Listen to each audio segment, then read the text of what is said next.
మరి అట్లాంటప్పుడు మన అంగన్వాడీ సెంటర్లో 15 నుంచి 20 మంది పిల్లలకి ఒక ఆయా టీచర్ చూసినట్టే మరి అంగన్వాడీ పడికేటా ప్రైవేట్ స్కూల్ కేటా మరి ఒక బిడ్డని చూసుకోవాలంటేనే ఇంట్లో ఎంతో కష్టపడతాము.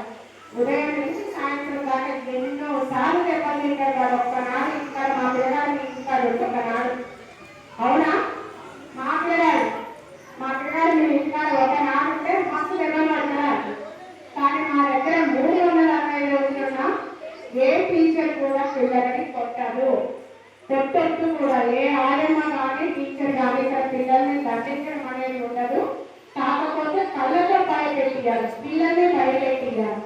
ఎట్లా అది పిల్లలు ఎక్కువ భయపడే అంటే కాదు, అంటే ఆడిపోవాలి పిల్లలు. అట్లా భయం అనేది మనం ఇక్కడ పెడతాము. అదేవిధంగా ప్రతిరోజు కూడా మనం అంగన్వాడీ సెంటర్లో ఏం చేస్తామంటే మనకి గవర్నమెంట్ ఒక సిలబస్ కూడా ఇచ్చింది, వాళ్ళకి పిల్లలకు నేర్పించాలి.